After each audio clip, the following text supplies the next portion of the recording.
When I asked him to massage my shoulders that evening, I wasn't thinking of anything beyond relief. My back ached after a long day in the garden, and my husband was, as always, buried in his office, behind 2 closed doors and 1,000 miles of silence. It was his son who happened to pass by the kitchen, who caught the discomfort in my posture and offered help. I smiled, almost grateful, and said yes. That simple moment should have passed without consequence. But as his hands touched my skin, slow and tentative, something inside me moved. Something old. Something hungry. I should have stopped it. I should have stood up, pretended I remembered an urgent phone call, anything. But I didn't. And from that moment on, every ordinary day became loaded with unsaid things. This isn't a story about betrayal the way you expect it.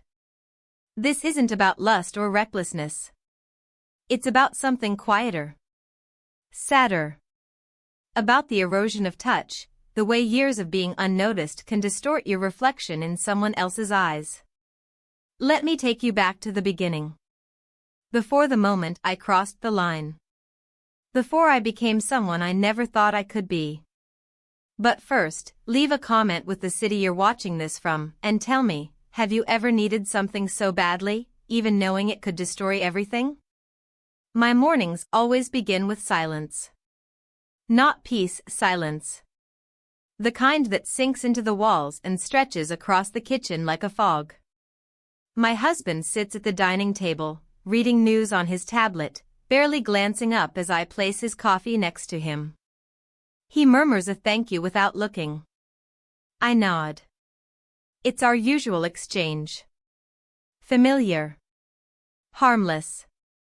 And yet, lately, it's started to feel like something is wrong with me for wanting more. After breakfast, he disappears into his home office. The door closes with a soft click, and I'm alone with my thoughts. I tidy the already clean house, water plants that don't need it, fold laundry that's already folded. Just to stay in motion. Just to fill the space that used to be filled with conversation, laughter, and touch. He's not unkind. He provides, he remembers birthdays, he even buys me flowers once in a while, always lilies, though I prefer sunflowers. But we haven't touched in months. I don't think he notices. Or maybe he does and just doesn't care. I tell myself I should be grateful. So many women would trade places with me. Stability, comfort, security, everything they say matters. But every time I catch my reflection, I see a woman dissolving. Not from age, but from absence. When his son moved back in temporarily, he said, it didn't mean anything to me at first. I'd always thought of him as quiet, respectful, polite. The kind of man who washes his plate without being asked. A guest, really. Not mine. Not anyone's. Just here. It was a Saturday when I first noticed. I was kneeling in the garden, trimming lavender, when he stepped outside and offered to help. I declined, but he knelt beside me anyway, started picking weeds. Our hands brushed. Just once. And I felt it. That strange charge, electric and unwanted. Later that night, I stood in the mirror, brushing my hair, and caught myself smiling. It wasn't about him. It wasn't. It was about the sensation, the realization that someone saw me. Noticed me. That I was still visible. The next morning, I tried to ignore it. Made extra effort to avoid being in the same room. But then my back began to ache. It's been happening more often lately, the result of age and stubbornness. He noticed again, as I rubbed the spot absent-mindedly in the kitchen. Do you want me to try something? He asked, gesturing toward my shoulder. I hesitated. You don't have to. It's no trouble. And maybe it wasn't. Maybe for him, it really was nothing more than kindness. But as his hands moved across my shoulders, I felt everything I'd tried to suppress swell to the surface. Warmth. Need. Embarrassment. I laughed awkwardly, tried to joke about how I was getting old. He smiled, but didn't stop. That night, I lay in bed and couldn't sleep. My husband was snoring softly beside me, undisturbed, unaware. I stared at the ceiling and tried to rewind the moment. Tried to convince myself it didn't matter. But the truth was, it did. It mattered more than it should. In the following days, I kept busy. Made a new meal plan. Reorganized the pantry. Anything to distract myself. But the tension remained. Every interaction with him carried a weight it hadn't before. A glance too long. A silence too full. He started bringing me little things, mint leaves from the garden, a favorite brand of tea, a paperback he thought I'd enjoy. Always casual. Always friendly. But something underneath it all felt deliberate. Or maybe it was just me, reading too much into everything. One afternoon, I caught him looking at me. Not by accident. Not the kind of glance you steal. It was full, direct, and didn't flinch when I met it. I turned away first, but my heart wouldn't settle. I began to second-guess everything. Was I imagining it? Craving attention so much that I'd built a fantasy out of politeness? Or had something shifted between us, something both of us recognized and neither dared name?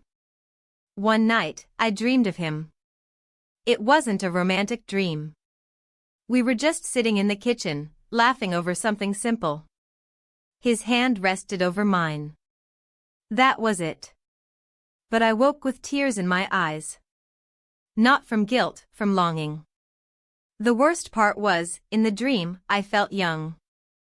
Desired. Myself. I tried talking to my husband. About anything. I asked if he wanted to go somewhere for the weekend, just us. He said maybe next month, too much work at the moment. I suggested a movie. He shrugged. Said he was tired. When I reached out, his phone buzzed, and he turned away to answer it. I stopped trying. The silence returned, heavier this time. The kind that doesn't just fill a room, it presses against your chest. And then one day, I burned my wrist while cooking. Nothing serious, just a small blister. But he, my husband's son, saw the bandage and immediately stepped forward. "Let me help you," he said, already reaching for the pot. I froze. Not because of the pain. Because of the way he looked at me. Not with pity. With concern. Warmth. And I realized, it wasn't the massage. It wasn't the tea or the books or the glances. It was the fact that he noticed. That he looked. That he saw me. And I wasn't ready to admit how much I needed that. How much I was willing to risk just to feel it again. I tried to convince myself it was nothing. A moment. A spark of emotion sparked by boredom or a passing tenderness that shouldn't have existed in the first place. I reminded myself again and again that it was his kindness, not anything more. That I had been tired. That I had let my imagination drift. That I was simply touched by someone when I had gone too long without being touched at all. That was the truth I clung to as I moved through the next morning, folding towels, watering plants that didn't need watering, pausing every few minutes to catch my breath even though I wasn't out of breath. I heard him upstairs, moving around quietly. The creaking of floorboards and the occasional opening of a drawer reminded me that he was still here, under this roof, within reach, within sight. I told myself to stay out of the way. To avoid conversation. But I kept catching myself listening, tracking the sound of his footsteps like they were music I wasn't supposed to hear. By noon, my lower back had started to ache again. It had become a familiar, dull pain, but that day it settled in sharper. I ignored it for as long as I could, determined not to put myself in the same position again. But eventually I sat down on the living room sofa, arching my back forward, trying to find a comfortable angle that would ease the tension. I didn't notice him come into the room.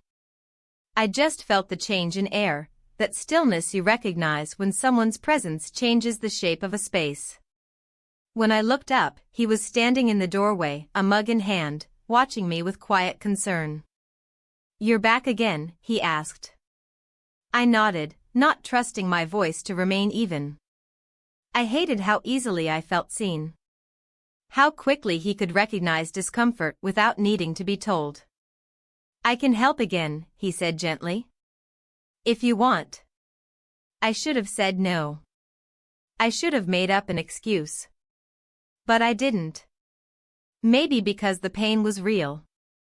Maybe because something deeper, something harder to admit, wanted to feel his hands on my shoulders again, just to remember that I still had skin that responded. I nodded. He placed the mug on the table and moved behind me. I held my breath as he sat down and placed his hands on my shoulders, his palms warm and firm. The first few movements were small, circular, and entirely appropriate. But they sent waves of awareness down my spine. The room was too quiet. I could hear every intake of breath, feel every subtle shift in pressure. My mind began to wander again, spiraling in directions I didn't want it to. I tried to focus on the texture of the couch fabric under my palms, the ticking of the wall clock, the faint hum of the refrigerator in the kitchen. But nothing could drown out the sensation of his thumbs gently tracing the line of tension near my shoulder blades. "You're really tense," he said, almost in a whisper. I could only manage a quiet He moved lower, down along the middle of my back, still cautious but thorough. I leaned forward slightly, offering him more space to work. My hair fell over my face, and I closed my eyes, hoping it would help shut off the awareness crawling through every nerve ending. There was nothing suggestive in his touch. That's what made it worse. It was careful, respectful.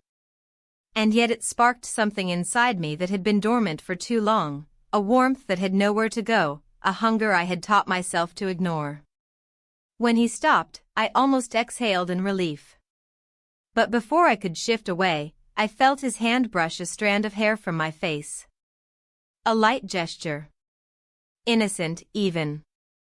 But something about it cracked the surface. I turned to thank him, that was all I meant to do. To say a polite thank you and go upstairs and pretend this never happened.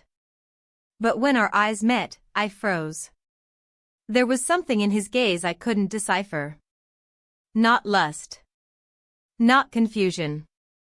Just a question. A question neither of us dared ask out loud.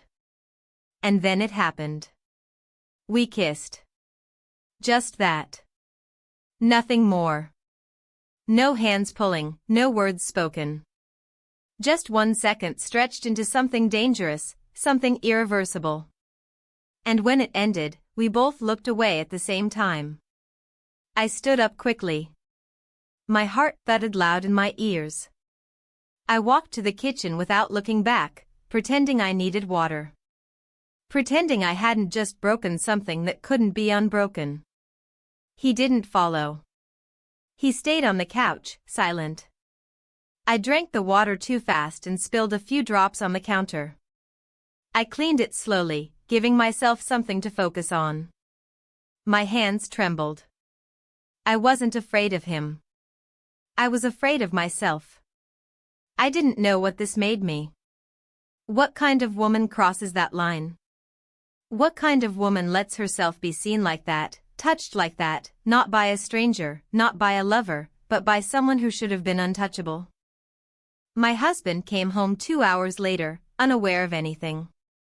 He kissed my cheek out of habit, commented on how quiet the house was.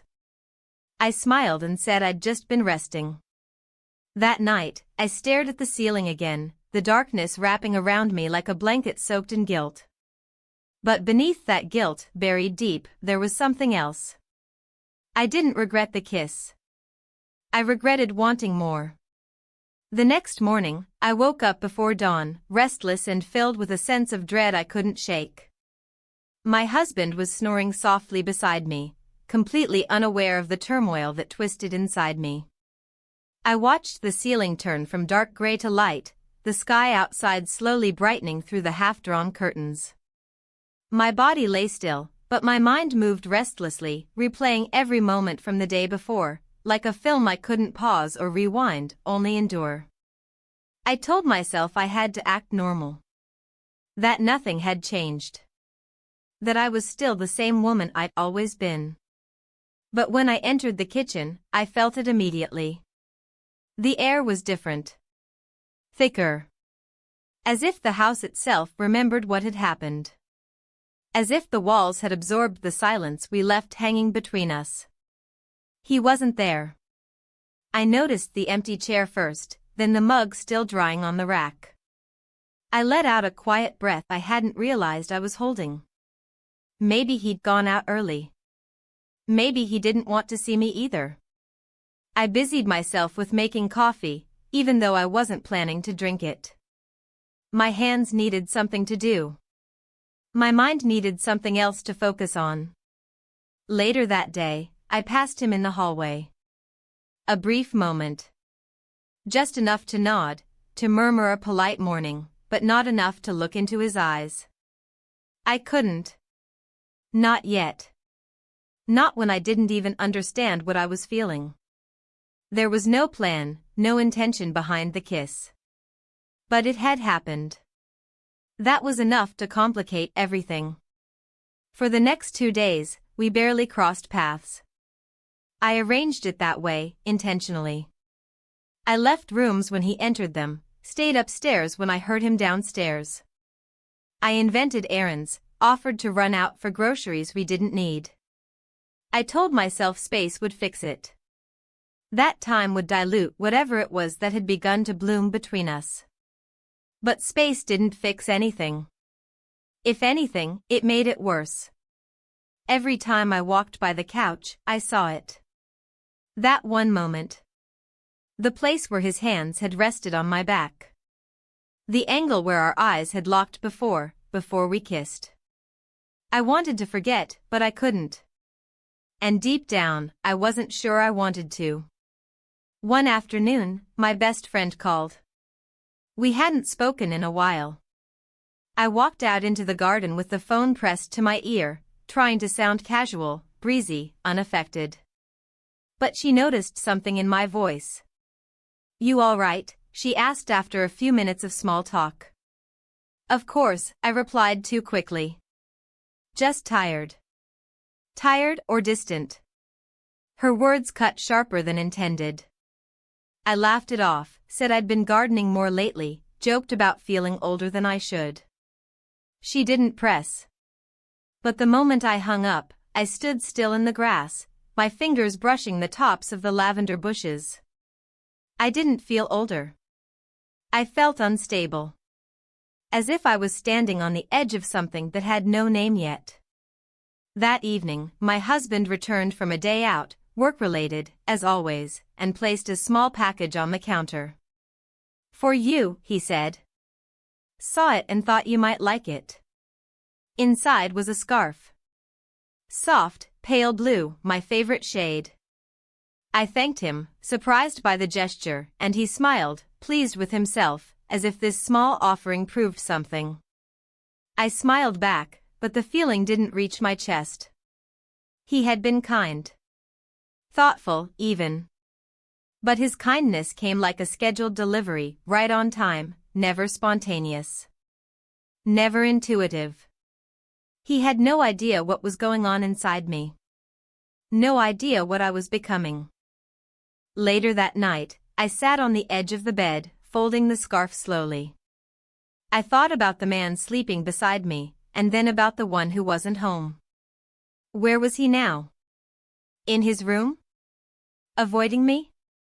Or thinking the same things, spinning in the same spiral of guilt and confusion?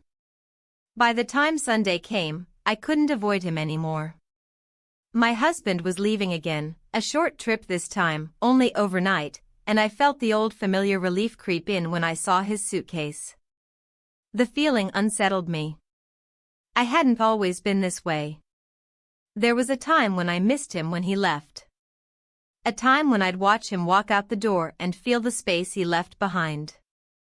But now I measured silence by freedom. And that terrified me. He left in the afternoon. We exchanged the usual words, "Be safe, call me if you need anything, love you," all spoken with the ease of routine. I stood at the door until his car disappeared, then shut it and locked it, not because I feared the outside world, but because I feared my own thoughts. I found him, his son, in the kitchen half an hour later. He was making tea. I froze for a second, unsure what to say. But he broke the silence with a gentle, almost apologetic tone. "Do you want some?" he asked, lifting the kettle slightly. I nodded, stepping inside. I sat at the table while he poured water into 2 mugs. The air between us wasn't heavy this time. It was uncertain. Fragile. Like a bridge made of paper. He slid a mug toward me, then sat down across from me. Neither of us spoke. The quiet stretched long, but it wasn't empty. It was full of things we couldn't say. I looked at him, really looked, and saw the same conflict etched into his expression, the same hesitation, the same restrained energy. I should have said something. Clarified. Apologized. But instead, I asked the only thing I could manage. "Are you okay?" His eyes met mine for the first time in days. "I don't know," he said. "Are you?" I didn't answer. I sipped my tea. It burned my tongue, but I welcomed the sting. It grounded me. Later that evening, I found myself sitting alone in the living room. He had retreated to his room again. I stared at the television without watching it, the screen flickering meaningless images. I heard footsteps upstairs, then the quiet click of a door closing. And I realized we were both hiding. Not from each other. From ourselves. The kiss had opened something neither of us were ready to face. But now that it existed, we couldn't erase it. We couldn't pretend we hadn't felt something real.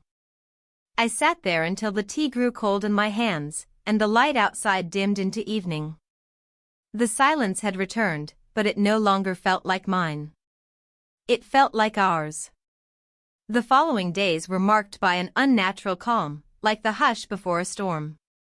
The routines in the house resumed, coffee in the morning, quiet footsteps, the occasional creak of the hallway floor. But nothing felt the same. Every sound echoed differently now. Every silence carried weight. The familiar rhythm of our lives continued, but beneath it all was something neither of us dared name. I began to avoid mirrors. It wasn't shame exactly, it was the discomfort of seeing myself as someone new. Someone changed. I looked for signs in my own face, wondering if it showed, if it was visible in my expression or my posture. Maybe I stood differently. Maybe I carried a new kind of tension that only I could feel. He was careful too. Thoughtful, distant. He no longer lingered in common spaces. He passed through them like a guest. I noticed the small changes, the way he waited until I was done in the kitchen before entering, the pause in his step when we crossed paths in the hallway, as if silently asking permission to continue walking. It wasn't awkwardness, exactly. It was restraint. As though we had both agreed, without words, to hold still. That restraint was its own kind of intimacy. One afternoon, I found myself in the laundry room, sorting towels. The scent of detergent and warm fabric usually comforted me, but that day I felt restless. I ran my hands over the same towel 3 times, folding and refolding, unable to focus. The dryer buzzed and startled me. I opened the door and reached inside, the warmth of the clothes clouding my thoughts further. I heard his footsteps behind me before I saw him. I didn't turn around, just froze with my hands in the drum of the dryer. He stopped in the doorway. "I didn't mean to interrupt," he said. "You're not," I replied, though my voice came out quieter than I'd intended. He didn't move. I stayed turned away, heart racing, knowing that if I looked at him, something might shift again.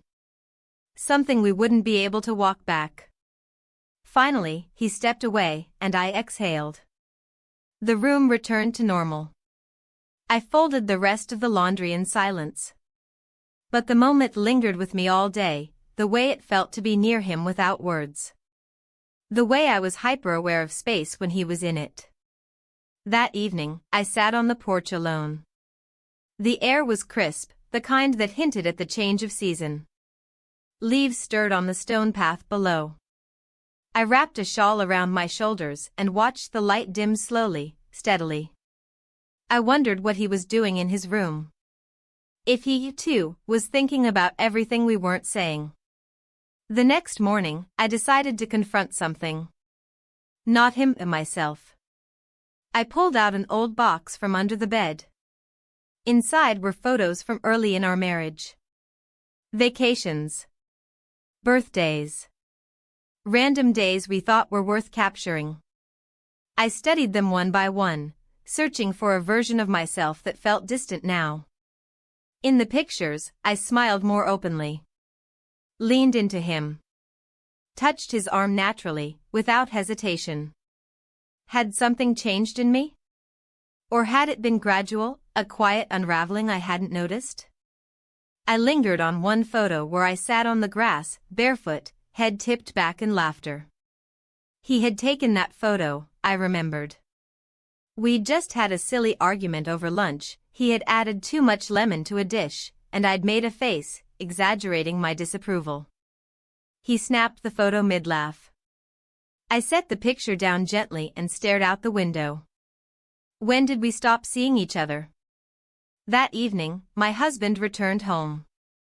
He was in good spirits, spoke about a meeting that went better than expected, and poured himself a drink. I watched him move around the kitchen, familiar and unfamiliar at once. There was a time I used to lean against the counter, talking while he cooked. Now I just watched.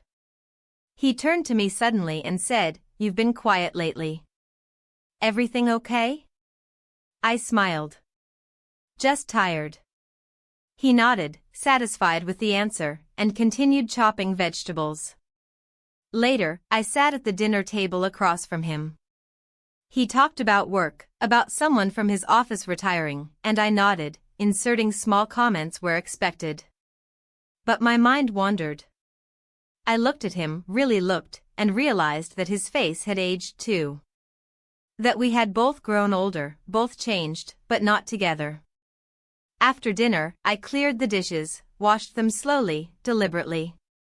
I needed the motion, the sound of water, the clinking of plates. I needed something to tether me. He kissed my cheek before going upstairs. I lingered in the kitchen, alone. That night, I couldn't sleep. I walked through the dark hallway, barefoot, listening to the sounds of the house, the creaks in the floorboards, the distant hum of appliances, the soft whisper of the wind through a slightly cracked window. I paused outside my stepson's room. There was no sound inside. I stood there for longer than I should have, then turned back and went downstairs. I sat on the couch. The same couch. I touched the cushion beside me, half expecting it to hum with memory. But it was just fabric. Just a seat. I leaned back and closed my eyes. My body ached, not from age, but from weight, the weight of choice, of awareness. I wasn't the kind of woman who made careless mistakes. I wasn't reckless. But I was tired. And lonely. And full of something I hadn't known how to name until recently. The door to the kitchen creaked. I didn't open my eyes. But I knew it was him. I waited for footsteps. For breath. For anything. But the room remained still. When I finally opened my eyes, I was alone. And yet, not quite. The air in the house had started to shift, though I doubted anyone else would have noticed. On the surface, everything remained the same. Morning routines hummed forward. Meals were cooked, dishes washed, laundry folded. My husband went to work, returned home, brought me receipts from errands he thought I cared about. But something inside me had changed. Or maybe not changed, maybe awakened. It wasn't just about what had happened. It was the way I carried it now, as if that moment, brief, quiet, unspeakable, had embedded itself into the architecture of my body. I walked slower, thought deeper, felt heavier. The kiss we shared was still a secret, even to ourselves, but it lingered like the scent of something once burned. Not visible. Not loud. But impossible to forget. I told myself again and again that it was a mistake, a fleeting lapse in judgment. But the truth was far more complicated. It hadn't felt accidental. It had felt inevitable. And that frightened me more than anything. My husband, as usual, didn't seem to sense a thing. If anything, he appeared more relaxed lately. He laughed more, cracked dry jokes about traffic, made idle suggestions for weekend trips we'd never take. He was trying, in his own way. But his gestures came too late, too shallow, too far from the part of me that had gone quiet. One evening, the sky was unusually soft, a palette of faded blue and peach. I stood at the kitchen sink rinsing herbs, and when I looked up, I saw them, my husband and his son, standing in the backyard, speaking casually. Nothing dramatic. Just two men talking. But even from a distance, I could sense the difference. The distance. Not between them, between me and the moment. I wasn't part of it. Later that night, after the dinner dishes had been washed and put away, my husband excused himself for a video call with colleagues. I nodded and lingered in the kitchen, slowly drying the countertop for the second time. I didn't know where he was, his son. I hadn't seen him all evening. A strange disappointment settled inside me, though I knew I had no right to expect anything. That wasn't part of our agreement, because, of course, there was no agreement. Still, I couldn't stop listening for his footsteps. It was nearly 10 when I finally went upstairs. The hallway was dimly lit, the only light coming from under his bedroom door. I paused briefly, then continued to my room, closing the door softly behind me. Sleep didn't come easily. My thoughts buzzed with questions I didn't know how to answer. Was I the only one still thinking about it? Had he moved on already, forgotten it the way one forgets a dream in the morning light? I didn't want to admit how much that possibility hurt. In the morning, I found him in the living room, curled slightly on the couch, reading something on his phone. He looked up as I entered and gave a small nod, not cold, not warm. Just enough. I returned the nod and walked to the kitchen. For the next few hours, we existed in parallel, moving through the house like shadows of ourselves. The unspoken hung between us. And then, around noon, something shifted. I was in the garden, trimming back overgrown stems along the fence. I loved this kind of work, the quiet, the rhythm, the way the earth gave back exactly what you gave to it. He stepped outside holding a glass of water and stood silently for a moment, watching me. "You missed a spot," he said, pointing to a wild vine crawling up the corner post. I smiled without looking at him.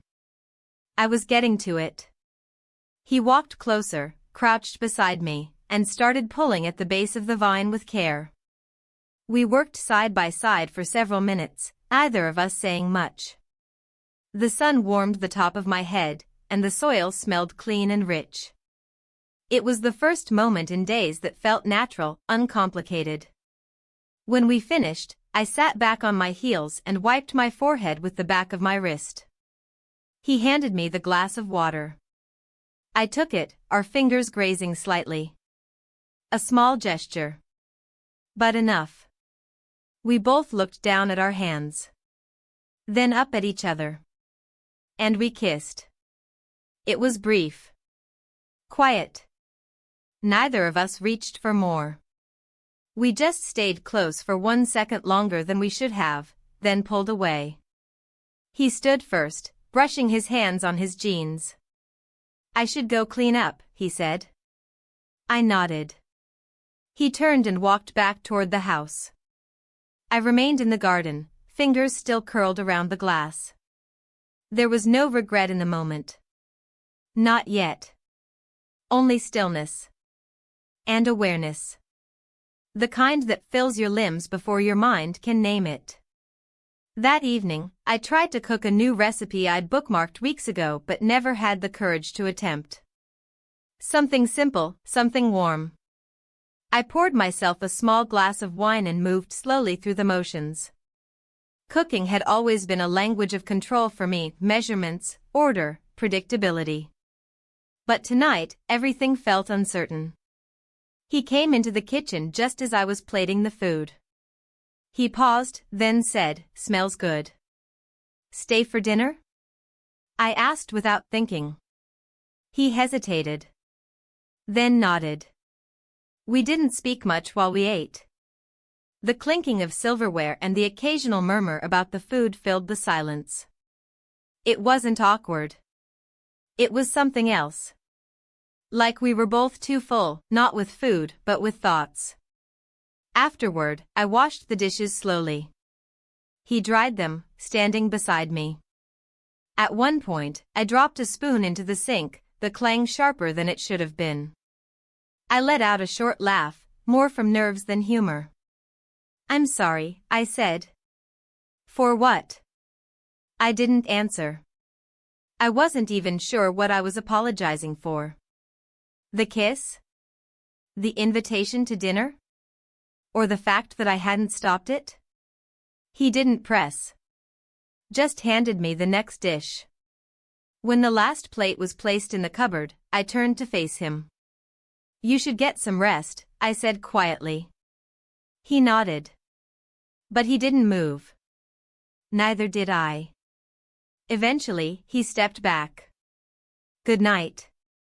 "Good night," I echoed. I watched him walk away, then turned off the kitchen light. The house felt hushed again, but not empty. I touched my lips briefly as I passed the hallway mirror. I wasn't smiling. I wasn't crying. I was just awake. The next morning brought with it a weight I couldn't quite name. I lay in bed longer than usual, listening to the quiet hum of the house, the muffled sounds of birds beyond the window, the soft creak of floorboards in another part of the house. Everything felt slower. Or maybe it was just me, reluctant to move, reluctant to face the consequences of a silence that was growing louder by the day. I rose eventually, washed my face, and stared at my reflection. My features looked unchanged, same lines around my eyes, same hint of sleep across my skin, but something was different. I searched for the trace of it in my own gaze. I didn't know what I was looking for. Regret, perhaps. Or conviction. All I found was quiet. Downstairs, the kitchen held the usual morning stillness. A mug rested in the drying rack. I reached for it without thought, filled it with coffee, and sat at the table. I didn't expect him to appear, and yet part of me was listening for him anyway. Every sound, the click of a door, the rustle of a curtain, tugged at my attention. He came in 20 minutes later, dressed simply, eyes shadowed with sleep. He nodded at me. I nodded back. We didn't speak. He made his coffee in silence, then sat across from me, both of us occupying our usual places as if nothing had changed. And perhaps nothing had. Not outwardly. But there was something different about the quiet this time. It wasn't the uncomfortable silence of avoidance, nor the empty silence of strangers. It was watchful. Expectant. Not waiting for something to happen, but waiting for someone to break the spell. I didn't. neither did he. After a while, I stood, rinsed my mug, and left the room. I busied myself through the day, cleaning the upstairs bathroom, reorganizing drawers that didn't need organizing, ironing napkins I hadn't used in months. Anything to keep my hands moving, to keep my mind from circling back to the same moment again and again, his eyes meeting mine, the closeness of his breath, the feeling of the second kiss, and how natural, how inevitable, it had felt. By afternoon, the tension in the house had grown too dense to ignore. I needed to get out, if only for an hour. I grabbed my purse and keys, left a note on the counter in case my husband returned early, and drove without a destination. The roads were mostly empty.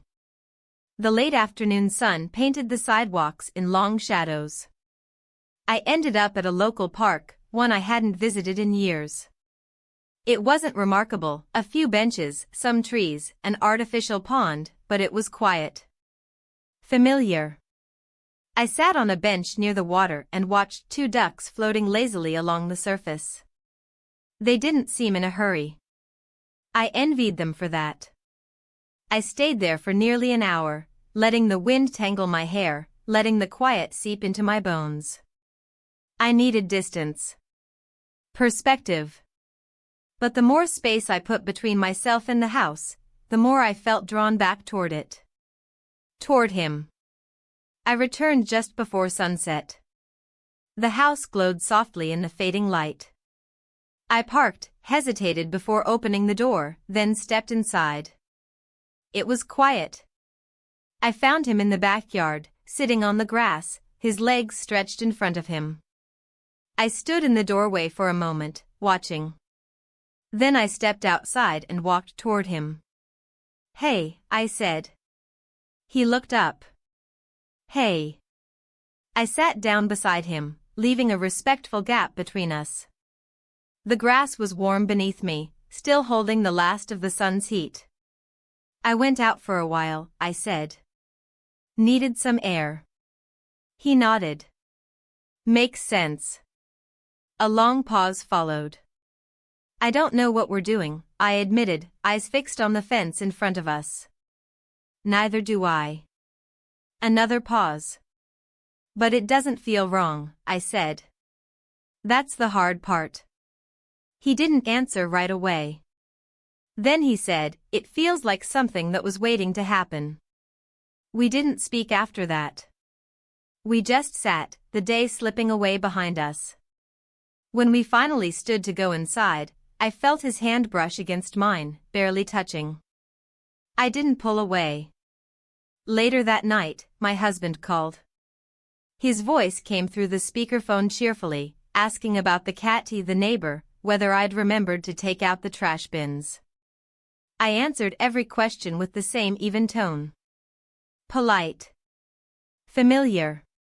When the call ended, I sat in the dim light of the living room, my fingers resting on the arm of the chair.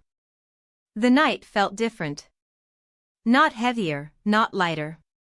Just altered. As though something had shifted again, imperceptibly, but undeniably. He passed through the hallway once before bed, murmuring a quiet good night. I answered in kind. In the darkness of my room, I lay still for a long time. I thought about everything, the years that had led me here, the small gestures, the overlooked glances, the invisible erosion of desire that had been happening for so long I'd stopped noticing. And then, I thought about tomorrow. Not in a hopeful way. Not in a fearful way either. Just, with awareness. Awareness that whatever came next, it would be mine to carry. Mine to own. I closed my eyes. And waited for sleep to take me somewhere I hadn't already been. The house was still when I woke up. A different kind of stillness, thicker, heavier. It wasn't just the absence of sound, but the presence of something else. Something unspoken, hovering in corners and doorways, in the spaces between our movements. My husband had left early that morning for a short overnight trip, something work-related that he'd mentioned a few times in passing. I had nodded, responded appropriately, but in truth, I hadn't really listened. My mind had been elsewhere. I lingered in bed longer than I usually allowed myself to. The sheets were warm, the light filtering through the curtains soft and diffused. I lay still, eyes on the ceiling, thoughts spinning slowly like clothes in an endless wash cycle. The air felt heavy with possibility and dread, both sitting side by side like unwelcome guests. When I finally got up, I moved through the motions of the morning without thought. Coffee. Dishes. A glance at the garden. I stood at the kitchen sink longer than I needed to, my fingers resting on the edge of the counter, watching the way the light hit the floorboards. Outside, birds flitted between branches, chasing one another like nothing in the world had changed. By midday, I still hadn't seen him. I assumed he was in his room, or maybe out for a walk. We had learned, silently, to keep space between us when we didn't know what to do with closeness. It was safer that way. Safer than meeting each other's eyes and being reminded of what we had done, what we were becoming. But the silence grew heavier by the hour, and eventually I couldn't take it anymore. I walked to the stairs, paused, then made my way up, unsure what I would say if I found him. I didn't knock, didn't even reach for the door. I just stood there for a moment, listening. But there was nothing. No footsteps, no music, no shifting furniture. I turned away and went back downstairs. Around 4 in the afternoon, I heard the front door open. My body tensed before I even registered the sound. He stepped inside, carrying a bag of groceries and a folded receipt. Our eyes met briefly, just a flicker, and he nodded as he set the bag on the counter. "I thought we could cook something," he said simply. I hesitated. Then nodded. He unpacked the items slowly. Vegetables. Fresh pasta. A jar of sauce. I watched from across the room, arms folded, trying to steady my breath. The normalcy of it felt surreal, like we were playing characters in a scene that wasn't ours. "I'll chop," I offered, stepping closer. He handed me the cutting board, and we worked side by side. The tension was there, but different now. Not sharp like before. Softer. Muted. As if we had both surrendered to something we couldn't define. As we moved around the kitchen, our hands brushed several times. Each time, I felt my stomach twist, but I didn't pull away. Neither did he. We said little, but the silence between us had shape. It wasn't empty. We sat at the table and ate without ceremony. The food was simple, but good. I tasted every bite like it mattered. Like it grounded me. He poured 2 glasses of wine, and I drank slowly, trying to quiet the noise in my head. After dinner, we moved to the living room without speaking. It felt like the most natural thing in the world. As though the couch was expecting us. The TV remained off. The lamps glowed softly in the corners of the room, casting shadows across the furniture. He sat at one end of the couch. I sat at the other. The space between us was less than it had been, but still enough. For a while, we said nothing. I studied the way the light touched his face, the way his fingers drummed lightly on the side of his leg. I could feel the air tightening again, feel something inside me pressing against the walls of my chest. "I didn't plan any of this," I said finally, voice low. "I know," he replied. "I don't even know what this is." He nodded once. "Me neither." A beat passed. 2. I could feel the weight of the moment gathering in my throat. "But it doesn't feel wrong," I added. He looked at me then. Not sharply. Not dramatically. Just with quiet understanding. And then, we spent the night together. It happened without planning, without discussion. It was quiet, careful. There was no rush, no chaos. Just 2 people who had been circling something for too long. something they didn't fully understand but could no longer ignore. Later, in the stillness of the room, I lay with my eyes open, staring at the ceiling. My breath was even, my thoughts slowed. I wasn't thinking about guilt or right and wrong, or about how we got there. I was thinking about how silent everything felt. How complete. He shifted beside me, but didn't speak. I could tell he was awake. That he was just as still, just as aware. There were no promises made. No words exchanged that suggested anything beyond this moment. But it didn't feel empty. In the morning, I knew reality would return. That the sound of keys in the front door, the scent of coffee, the routine greetings would sweep back in and take their places like they had never left. But for now, I allowed myself to be where I was. Fully. Without fear. Without projection. When I finally closed my eyes, it wasn't sleep that took me. It was silence. A silence that, for the first time in years, felt like peace. The next morning arrived in fragments, slivers of light breaking through the blinds, the rustle of fabric, the soft creak of the mattress as I turned onto my side. For a moment, I didn't open my eyes. I allowed myself to remain in that liminal space between sleep and waking, where nothing had consequences and time didn't press against the skin. My breathing was steady. I was warm. Safe. But as consciousness settled, the weight of memory followed. The night before. The choices made without speaking. The touch that hadn't been planned but hadn't been resisted either. My chest tightened, not in regret, but in the sharp awareness of change, of crossing a line that could never be uncrossed. He was no longer beside me. I reached for the space where he had been, still warm, the faintest indentation on the pillow his only remaining presence. I sat up slowly, adjusting the sheet around my shoulders, staring at the soft morning light filtering through the curtain. I didn't know what to feel. Or rather, I felt too much all at once. My body still remembered him.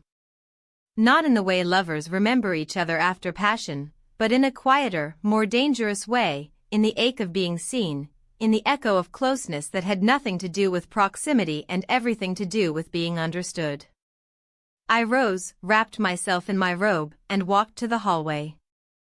The house was still. The familiar scent of morning, coffee and dust and something warm, drifted faintly from the kitchen. I paused at the top of the stairs, listening. There were no voices. No footsteps. He was downstairs, I guessed. Maybe making breakfast. Or maybe avoiding me, unsure how to stand in the same room now that the space between us had collapsed. I didn't go down right away. Instead, I went to the bathroom, washed my face with cold water, and looked at myself in the mirror. I searched for guilt in my reflection but didn't find it. I saw uncertainty. Fragility. But not shame. My face looked softer somehow. Like a version of myself I hadn't seen in years. I brushed my hair, tied it back loosely, and made my way downstairs. The kitchen was empty, though I could see 2 mugs drying on the rack, proof that someone had been here before me. I stood at the counter, unsure what to do, and then poured myself a glass of water. I sipped slowly, letting the coolness ground me. He entered a few minutes later, through the back door.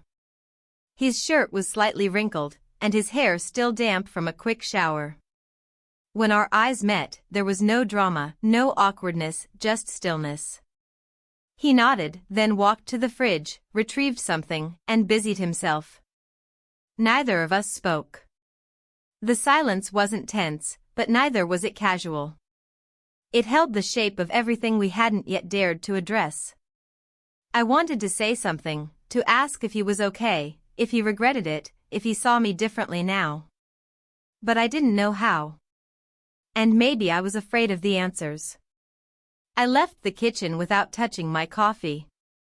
Later that morning, I sat in the garden with a book open in my lap. I hadn't turned a single page. The sun was gentle on my skin, and a breeze stirred the petals of the flowers I had planted weeks ago. I thought of how many times I had come to this spot to be alone, to escape the silence of the house, the growing distance in my marriage. And now, here I was again, alone, but not the same. A part of me wanted to grieve what I had done. Not because I believed it was wrong in the moral sense, but because I knew what it meant. The act itself wasn't the betrayal. It was the acknowledgement that I had already left my marriage in some silent way long before last night. That I had crossed that emotional threshold months, maybe years ago, and the rest had only followed. He came outside around midday, carrying a bowl of something light. He sat across from me at the small table without invitation, and I didn't object. The sunlight caught in the strands of his hair, and for a moment, I studied him, not as the man he was to my husband, but as the man he had become to me. Not someone young and impulsive. Not someone reckless. But someone who had listened. Someone who had noticed. Someone who had reached back when I had stopped knowing how to reach. "I didn't sleep much," he said finally. "Me neither." Another pause. "I'm not asking you for anything," he said, his voice low but steady. "I just want to be honest about what this is for me." I looked down at my lap, then back up. "And what is it?" He thought for a moment. "Something I didn't expect. Something that feels real, even if it doesn't make sense." I nodded. I didn't know what to say, so I didn't say anything. But I heard him. I heard everything beneath his words. The rest of the afternoon passed in quiet. He went back inside. I stayed outside longer, letting the breeze wrap around me like a balm. I thought about how quickly things unravel when they finally begin to move. How long I had stood still in my life. How long I had waited to feel something again. My husband called around 4. I answered, voice even. He told me about the hotel, the conference, the bland buffet breakfast. I smiled at the right moments, asked the right questions. He thanked me for handling things at home, told me he'd be back around noon tomorrow. I told him I'd be here. And I would be. But not the same. After the call, I walked through the house slowly, letting my hand trail across the banister, the back of the couch, the frame of a photo that hung in the hallway. A photo of the three of us, my husband, his son, and me, taken during a family trip years ago. I looked at it longer than I meant to, trying to remember what I'd felt that day. I couldn't. That night, I cooked dinner alone. He didn't join me, and I didn't ask. I wasn't sure if that was out of respect or uncertainty. Probably both. I ate in silence, cleaned the kitchen, and left a small portion on the counter, covered in foil. I climbed the stairs with a strange sense of calm. I didn't know what tomorrow would bring. I didn't know what I wanted it to bring. But I knew I couldn't go back to the way things were, not because I had betrayed my husband, but because I had remembered myself. I sat at the edge of the bed, looking out the window as the sky darkened. The night wrapped around the house slowly, gently. And for the first time in a long time, I felt no need to fill the silence. The next morning arrived too quickly. I woke to the soft, steady hum of the world resuming its rhythm, the familiar creak of pipes in the wall, the distant call of birds beyond the window, the faint vibration of a passing car. I sat up slowly, feeling the stiffness in my back and the dull ache in my neck. Sleep hadn't been deep. My thoughts had kept me tethered to the surface, floating somewhere between rest and unrest. I moved quietly through the bedroom, pulling on a sweater, then walked to the window. The sky was pale and still waking, a thin band of light beginning to stretch across the horizon. I watched the shapes of rooftops and treetops emerge from the darkness and tried to make sense of the unease stirring inside me. He hadn't spoken to me since the garden. Not in any real way. We'd shared a meal, a moment, and a silence. And then he had retreated, allowing the air to fill once more with distance. I didn't know if it was fear, caution, or just time. I had told myself I needed space, but now that I had it, I wasn't sure what to do with it. I went downstairs and found the kitchen clean. The foil-covered dish I'd left out the night before was gone. The mug on the drying rack wasn't mine. He'd been here. Briefly. Quietly. I poured myself coffee and stood at the counter, sipping it slowly, eyes unfocused. The house felt like it was holding its breath. And maybe I was too. My husband was due home in a few hours. That thought didn't carry the dread I'd expected, nor did it bring relief. It just existed. Like a scheduled appointment I couldn't reschedule. I moved through the morning with small tasks. Laundry. Tidying the bathroom. Watering the indoor plants. Each motion was precise, purposeful, and just enough to fill the time without inviting thought. I avoided the mirror. I avoided the hallway where the family photo still hung. Around 10, I went outside to the backyard and sat on the bench near the garden. The sunlight was soft and dappled, filtering through the branches overhead. I listened to the quiet rustling of leaves, the distant bark of a dog 2 houses away, the low hum of someone mowing a lawn further down the street. I thought of the past few weeks, the way they had unfolded in silence and tension and tenderness. I thought about the things I had said and the things I hadn't. The moments I had pulled away and the ones I had leaned in. I had changed. I felt it now, sitting in the same garden I had weeded and watered countless times before. I was no longer the version of myself who moved only to accommodate others. I had felt something, remembered something, touched something inside myself I didn't want to lose again. And it terrified me. He stepped outside just as I was about to go in. I froze. He paused too, hands in his pockets, eyes down. For a moment, I thought he would turn around. But he didn't. He walked slowly toward the bench and sat beside me, leaving space between us. We didn't speak. The breeze moved gently through the garden. I felt the sun warm my arms and the weight of his presence settle beside me like a stone dropped quietly into water. I've been trying to stay out of your way, he said finally, his voice low and careful. You haven't been in my way, I replied, just as quietly. I didn't want to make things harder. They were already hard, I said. Before you. He looked at me then, and I didn't look away.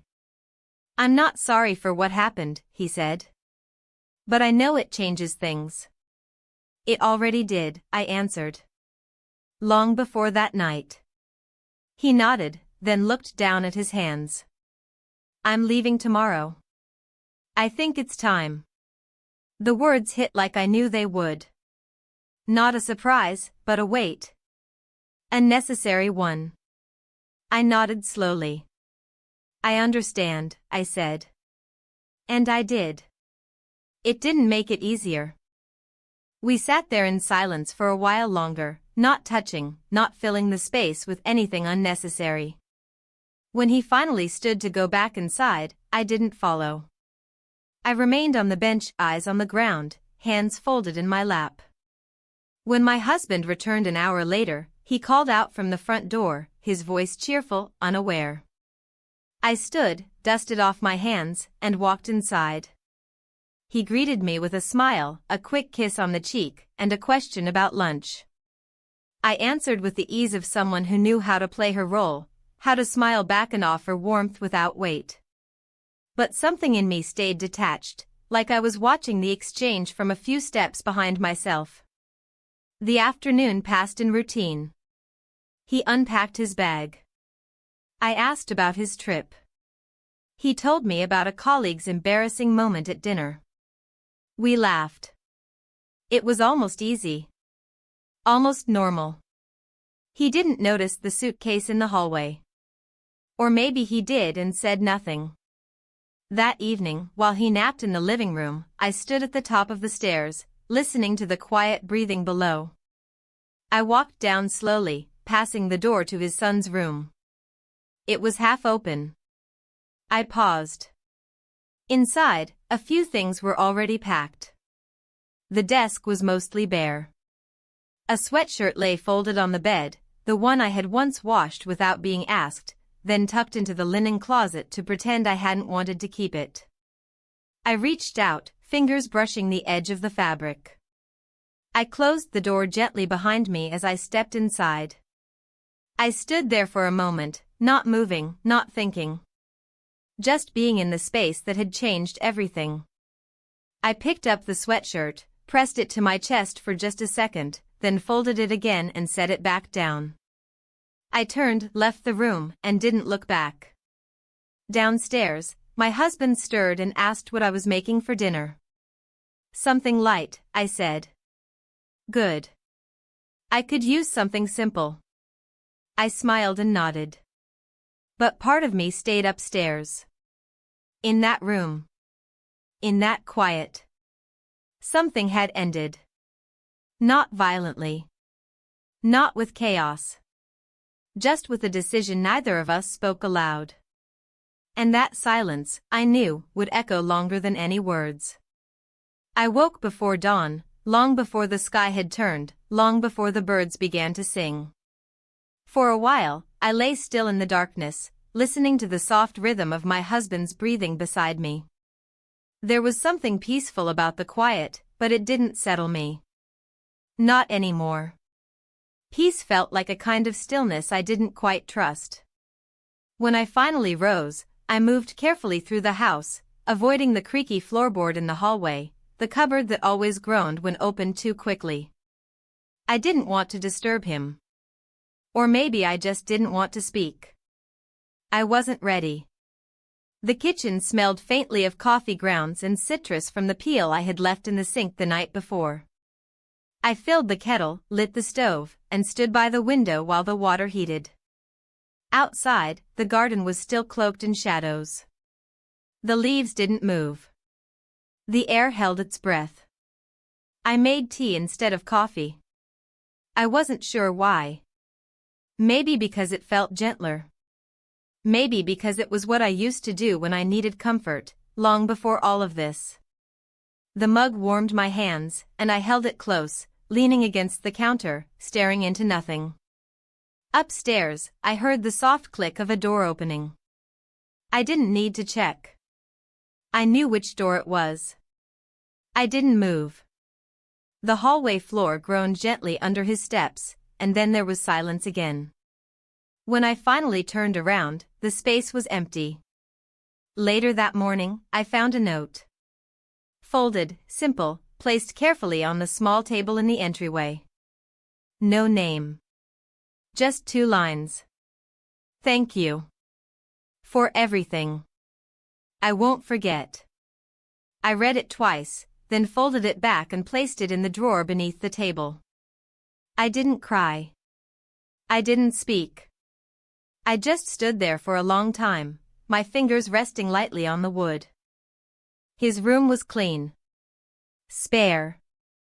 Nothing personal remained except for the slight imprint on the bed where he had sat, maybe while tying his shoes, maybe while thinking.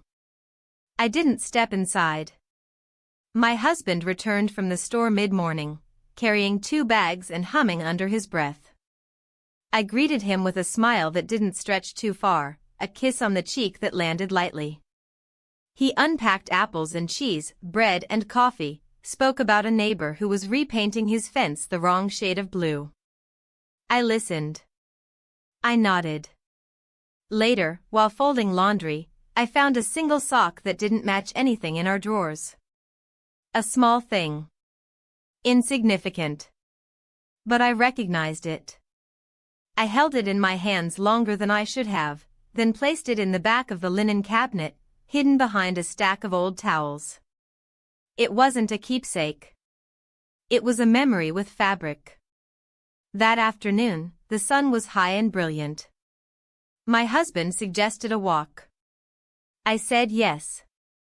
We wandered down the familiar streets of our neighborhood, past homes I'd passed for years but rarely noticed. He talked about painting the guest room. About maybe taking a trip this fall, somewhere quiet, somewhere coastal. I said that sounded nice. I wasn't lying. But I also wasn't sure if I would be there when the leaves started to turn. That evening, while he watched television and laughed at something forgettable, I sat at my desk and opened my journal for the first time in weeks. The pages stared back at me, blank and patient. I pressed the pen to the paper and wrote a single sentence. I remembered who I was, and I don't want to forget her again. I didn't write more. I didn't need to. Before bed, I found myself in the hallway again, staring at the photo that had hung there for so long. Us. All three. A different time, a different house in some ways. I studied my face in the picture. The expression. The light in my eyes that I didn't know had faded until recently. I touched the frame, then turned off the hallway light and walked to our room. He was already in bed, reading. He looked up and smiled. Tired? I nodded. He returned to his book, unaware of the noise inside me. I slipped under the covers, closed my eyes, and listened to the sound of pages turning. A rhythm I had known for years. In the dark, I thought of that last morning. Of the suitcase by the door. Of his eyes as he looked back one final time before closing it behind him. He hadn't needed to say goodbye. He already had. I didn't know what tomorrow would bring. I didn't know what I would choose. But for the first time, the not knowing didn't scare me. It made me feel alive.